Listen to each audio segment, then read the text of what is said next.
Did you know that 9 out of 10 shoppers admit to making unplanned impulse buys at least once a month? Picture this. You stroll into your favorite store or scroll through an app, intent on spending just $20 or $30, and somehow you walk away having spent double or even triple that amount. Your heart races as you swipe your card, and only afterward do you realize you didn't even need half the items in your cart. Sound familiar? You've been proud of how well you've stuck to your budget lately. You set aside enough money for bills, groceries, and a little fun money for the weekend. Then your phone buzzes with an alert. Flash sale, 2 hours only. You tap the link, and suddenly your carefully planned budget goes out the window. You end up spending more than you earn in fun money, and you're left wondering, why does my brain keep betraying me this way? Why is it so hard to say no? It all starts with something psychologists call the anchoring bias. Our minds latch onto the first number we see as a reference point. For instance, when you see a gadget listed as originally $300, now only $120, your brain treats that $300 as the right price, even if you'd never pay that much. Suddenly, $120 feels like a steal. That original price becomes the anchor, pulling your perception of value down to whatever follows.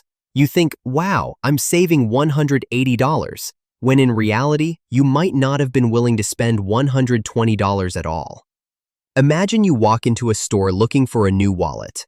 You pass a display with a nice leather wallet marked, was $80, now $35.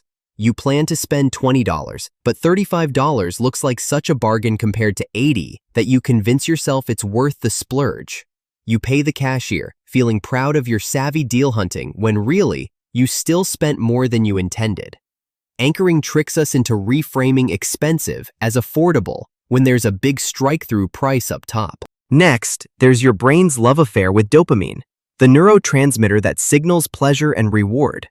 Every time you hit buy now, your brain's reward center lights up with a hit of dopamine, just like when you get a compliment or eat a piece of chocolate. That tiny burst of feel-good chemicals creates a feedback loop. You buy something, you feel good, so you buy again to chase that feeling. It's like Pavlov's dog salivating at the bell, except your bell is an add to cart button. Let's say it's late at night and you're scrolling through an online store. You spot a gadget you kind of want, you're not sure why, so you click purchase. Instantly your brain thinks reward. You feel a rush. And the next thing you know, you've added a phone stand, a fancy coffee mug, and a pack of novelty socks to your order. You ignore the shipping fee and the looming credit card bill because your brain is chasing that quick dopamine hit. Then we have loss aversion, the fact that losing something feels about twice as painful as gaining the same thing feels good.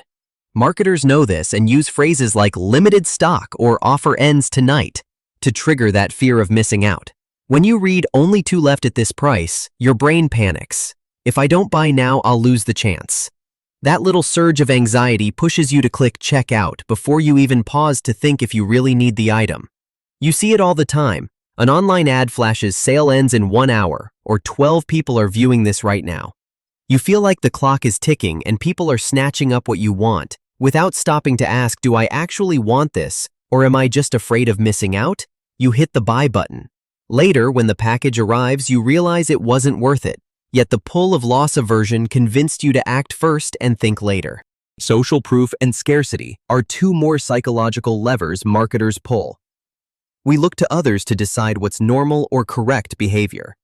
If you see over 500 sold today or #1 bestseller, it signals that hundreds of people like you trust this product.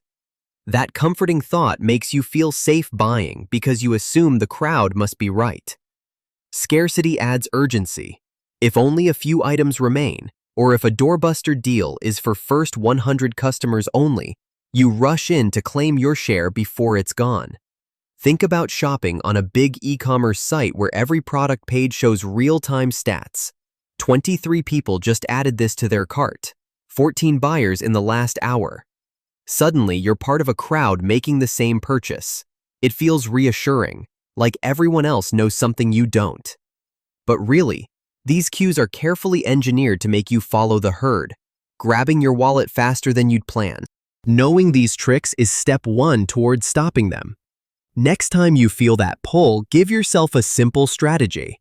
Pause for 5 seconds before you buy anything. Breathe, count to 5, then ask yourself 3 questions. Do I really need this? Will I still want it in 24 hours?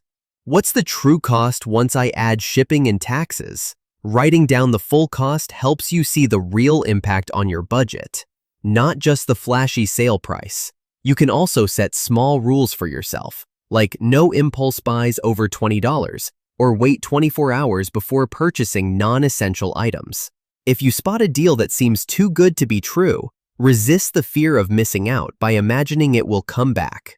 Often sales cycle back around, or similar offers will appear later. By training yourself to delay, you give your rational brain time to catch up with the emotional one.